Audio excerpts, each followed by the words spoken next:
Hey everyone, welcome to Get Unguarded TV at the Unguarded Heart. I'm Nicole and we're with our resident therapist, Amanda. Hi everyone. And today we are going to talk a little bit about our inner voice and how it affects us when we're getting different dating messages from other people around us. So Nicole, my question for you is, what kind of dating messages have you been getting? So, I'm going to admit, I just recently turned 32. Happy birthday! Thank you so much. And obviously I'm getting older, and I think that my family members and even some of my friends, they're obviously worried, or they love me. Not necessarily worried, but they love me, they're concerned, and they feel the need to kind of just give me advice at times and offer, where I can meet somebody, letting me know, oh, you should go and find like-minded people and go to happy hours or go to church or go somewhere to meet people. And sometimes those messages get really overwhelming to me.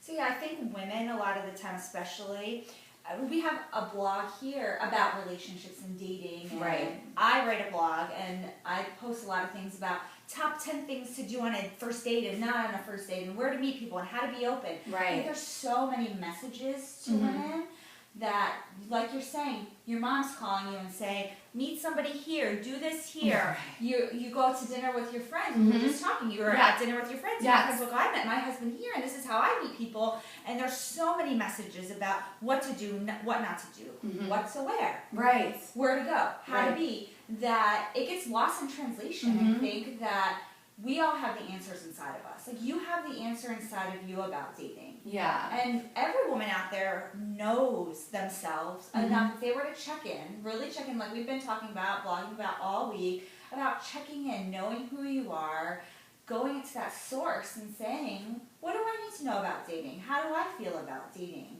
Where do I want to go? How do I feel about not having somebody right now? So, Nicole, that brings me to you, and how do you feel about not dating anybody right now? Well, honestly, if I'm by myself and I close my eyes and I think about it, I'm completely fine with where I am right now. I'm so focused on myself as far as the website and my career and being with friends and family. And I do go on dates on occasion and I get myself out there. Things just haven't come together yet.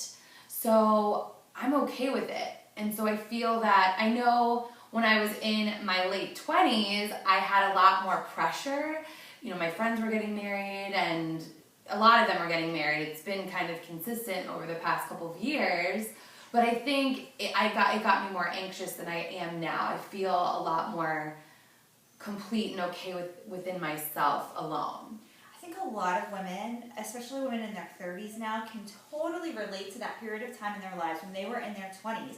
And all of their friends started getting engaged, started getting married, buying houses, and having babies. That's something that, it's like a rite of passage for women in their 20s, that their friends go through that if they haven't gone through that in their time. So I think that that's just a rite of passage. That's something that women who didn't get married in their 20s go through. And it sounds like you've gotten through it and have been able to reduce your anxiety and be okay with where you're at in your life right now. Yeah, absolutely. And I know that as I move forward and continue on and as I date, that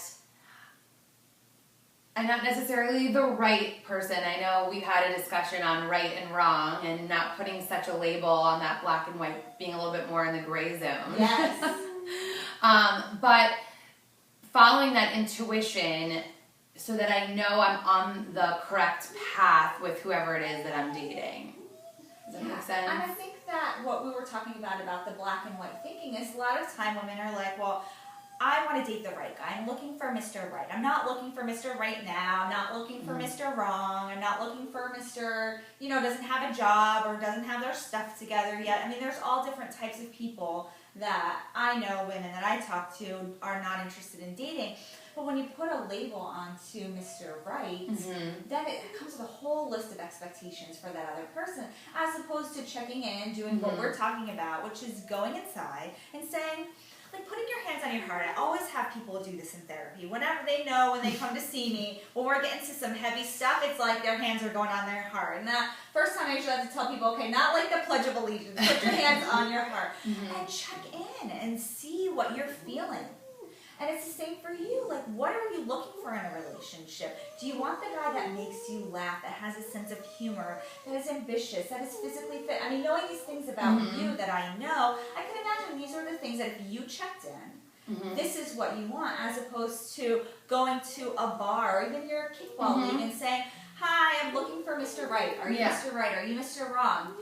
Going inside and taking your own inventory. And it's not a checklist. It's not like he has to have this and he has to be this and he must be that and he must not be this.